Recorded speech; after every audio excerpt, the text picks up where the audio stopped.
Ya, Assalamualaikum warahmatullahi wabarakatuh. Kembali lagi bersama saya MTZ Muhammad Taufik Zulkifli dalam acara advokasi dalam bentuk podcast atau kita sebut sebagai Adpodcasti. Tapi saya hari ini sendirian karena belum ada teman yang mau menemani. Bukan berarti jomblo ya, saya ada yang menunggu di rumah.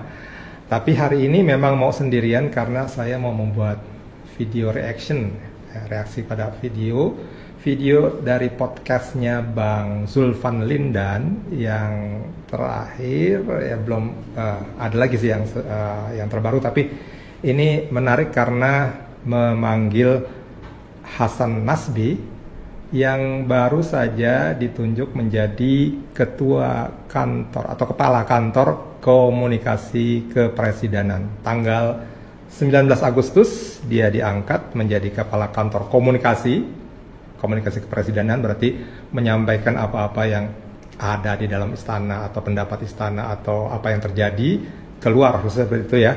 Dan karena masih di era Pak Jokowi, berarti harusnya tanggal 20 Oktober sudah selesai, berarti hanya 2 bulan ya. Kita lihat dulu awalnya nih dari podcastnya Bang Zulfan Lindan. Ini kita harus manggilnya Bapak Hasan Nasbi. Iya, berikut kita dengar podcastnya. Kan jadi lebih tua dong, Bang. Jadi lebih tua kesannya, Bang. Ya, panggilan Bapak itu kan bukan menyangkut umur, ya kan? Ya. Menyangkut penghormatan juga. Iya. Tapi kita panggil Hasan aja lah, enak lah. Akrab ya kan? Biar akrab, Bang. Ya. Nanti formal kayaknya, Bang. Sudah sebulan ya di apa? Belum, Pak. Belum. Saya kan dilantik tanggal 19 Agustus. Belum sebulan. Sedikit lagi. Dikit lagi sebulan. Di kantor ya? Iya, kantor komunikasi kepresidenan. Ya, kantor komunikasi kepresidenan. Jadi kira-kira masa jabatan saya pas 2 bulan tuh, Bang. Pas 2 bulan sekarang. 19 Agustus nanti sampai 19 Oktober, Bang.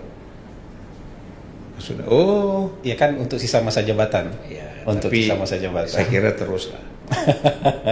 Yaitu hak prerogatif presiden berikutnya. Ya. Gitu. Kalau saya lihat kan Hasan ini paling cocok tuh jadi sekretaris kabinet. Ya, jadi awalnya seperti itu ya. Hasan Nasbi ini diangkat menjadi kepala kantor komunikasi kepresidenan itu tanggal 19 Agustus, belum sebulan yang lalu. Dan nanti karena presiden sudah harus selesai 19 Oktober dan dilantik yang baru 20 Oktober, maka praktis dia cuma 2 bulan. Dan saya juga baru melihat profil atau kisah perjalanan Hasan Nasbi, dan di sini diceritakan tentang masalah-masalah yang lain ya. Mungkin kalau bagi yang lain melihat bahwa ini seperti pembelaan dari seorang Hasan Nasbi, seorang kepala kantor komunikasi kepresidenan kepada halayak tentang apa yang terjadi di istana dan isu-isu di sana. Tapi saya tidak melihat itu ya, tentang private jet, Kaisang dan lain-lain, yaitu masing-masing punya pendapat ya, antara Pak Mahfud MD, kemudian ada Hasan Nasbi dan lain-lain. Saya tidak masuk ke situnya, tapi saya melihat apa yang ada di podcast ini dan melihat sosok seorang Hasan Nasbi yang saya kok tiba-tiba jadi simpati, tertarik pada beberapa statement. Jadi saya tidak membahas seluruh podcast ini ya. Kalau mau membahas silakan langsung aja ke Zulfan Lindan Unpacking ya. Ini bagus di sana. Tapi saya ingin melihat ada 2 saja ya, 2 hal yang disampaikan oleh Hasan Nasbi, tidak terkait pada pro kontra ininya ya, tapi bagaimana saya melihat itu sebuah sikap yang sangat bijak, suatu sikap kenegarawanan lah, kira-kira seperti itu ya. Berikut lagi ya, kita akan lihat. Nah, di sini nanti beliau menceritakan tentang apa yang menurut beliau yang membuat negara ini menjadi kacau. Ya, kita dengarkan. Menanggapi ini, Bang. Kenapa saya menanggapi? Karena ini bagian dari target yang kita tetapkan di kantor komunikasi presiden. Karena musuh kita itu DFK namanya. Disinformasi, fitnah, kebencian. Itu musuh kita, Pak. Musuh kita bukan DFK kritik, ya? DFK. Kebetulan mobil saya belakangnya DFK. Harus ganti kayaknya tuh, Bang. Karena itu musuh kita, Bang. Karena yang menghancurkan negara itu DFK, Bang. Bukan kritik. Kita nggak ada masalah sama kritik. Kita nggak ada masalah dengan pro kontra. Tapi kalau disinformasi, fitnah, kebencian, ini menghancurkan bangsa. Ya. Menghancurkan bangsa di mana-mana, Pak. Di Inggris itu rusuh berminggu-minggu gara-gara DFK, Pak. Ada orang yang di step, ditikam, terus kemudian ada orang yang dari resort di Ayanapa, Cyprus, kemudian posting di media sosial, ya, oh ini penikaman ini imigran Muslim nih yang bikin. Rusuh berminggu-minggu. Ya. Ya, ada orang yang kelompok radikal begitu, sebelum dia naik pesawat dia nge-tweet, ya oke, kalau Perdana Menteri Inggris menunjukkan bahwa mereka anti Israel katanya, ya udah, biar dia tahu rasanya kata. Habis dia posting begitu dia terbang ya ke luar negeri. Disinformasi, fitnah, kebencian, rusuh negaranya berminggu-minggu. Nah, ini modusnya menurut saya, kalau kritik bisa dijawab. Tapi bayangkan menurut saya, kenapa misalnya terus orang nanya kenapa nggak keluar klarifikasi? Ya, jadi ini yang menurut saya cukup menarik ya, bahwa beliau mengatakan ya yang bisa menghancurkan sebuah negara tidak hanya Indonesia di sini ya. Dia mencontohkan tentang di luar, di Inggris dan di tempat ya, di Inggris tadi yang dicontohkan ada DFK ya, disinformasi, terus kemudian F-nya adalah fitnah dan K-nya adalah kebencian. Ya, yang dimaksud dengan disinformasi ini adalah kita cenderung untuk mendapatkan atau menerima informasi yang sepotong-sepotong. Ya, kita tahu misalnya kalau di TikTok itu kan makin panjang sebuah materi TikTok atau Reels, IG atau di YouTube itu makin nggak ditonton orang. Justru yang diambil itu yang pendek-pendek. Nah, informasi yang sepotong-sepotong itu dan juga informasi yang salah itu dengan mudah ditangkap oleh kita, kemudian disebar-sebarkan atau dirangkai dulu gitu ya, terus disebar-sebarkan dengan potensi yang besar menjadi sebuah fitnah ya, karena yang sebenarnya nggak seperti itu ya. Dan kemudian biasanya juga didasari pada prasangka kebencian gitu ya. Nah, ini kalau dipandang dari sudut agama Islam juga kelihatan ya. Misalnya yang pertama, disinformasi itu kita belum tahu tentang sesuatu secara utuh, tapi kita sudah menyimpulkan gitu ya. Kita belum tabayun minta klarifikasi atau minta penjelasan yang lebih lanjut daripada orang-orang yang terlibat di situ, tapi kita sudah berani menyimpulkan bahwa si A salah, si B benar, si C demikian gitu ya. Nah, ini disinformasi. Memang sekarang masalahnya medsos seperti itu tadi ya. Jadi hal-hal yang ditangkap para warga ya, bukan hanya milenial ya. Sekarang semua ya, emak-emak kayak atau kemudian yang tua, yang muda, yang kecil tuh maunya pendek aja pesan, paling nggak 15 detik misalnya, kalau short itu ada yang 15 detik ya. Saya kira itu sesuatu yang presiden yang buruk ya, karena kita jadi tidak tahu secara komprehensif seperti apa sebenarnya keadaannya ya.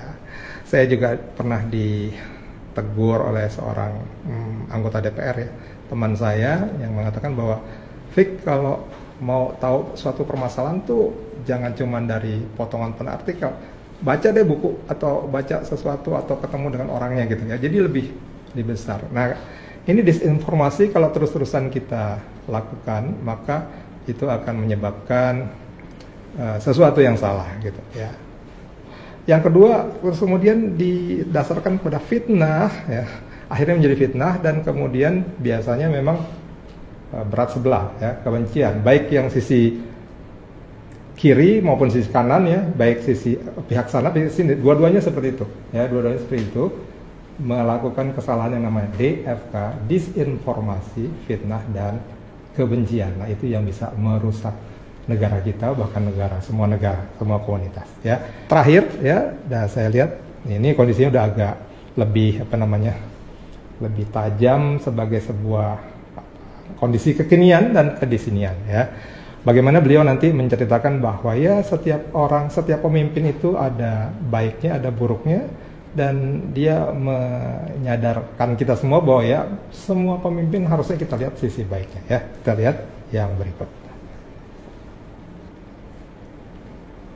Sama di ujungnya 2 Ya, bulan dari terakhir sini ya. dia merasa paling benar, Dia terus Pak Jokowi yang paling salah. Iya kan, gitu. Jadi saya ngerasa fairness itu sekarang yang kurang.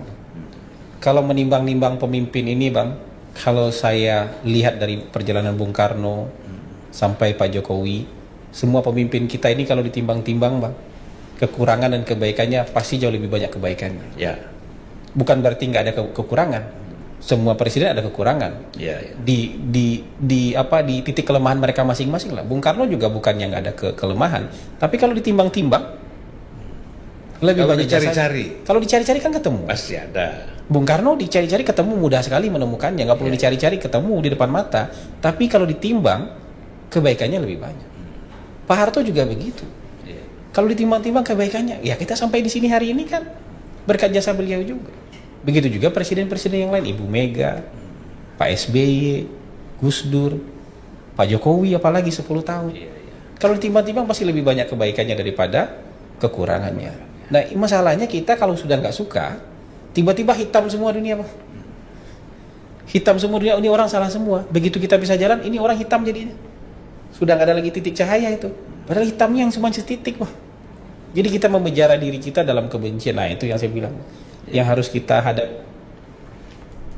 Ya, jadi di sini yang saya juga beri catatan dan dengan niat baik, prasangka yang baik, beliau mengatakan, Pak Hasan Nasbi mengatakan, semua pemimpin itu, pemimpin di Indonesia ini pada khususnya dia mengatakan sebenarnya kalau dilihat ya, ditimbang-timbang, maka semuanya lebih besar kebaikannya daripada kekurangannya. Setiap presiden dari Soekarno dia katakan Soeharto, kemudian berikutnya ada Habibie, ada Gus Dur, Megawati, SBY, dan terakhir Jokowi. Tapi kalau mau dicari-cari kekurangannya pasti ada, semua orang juga punya kekurangan ya.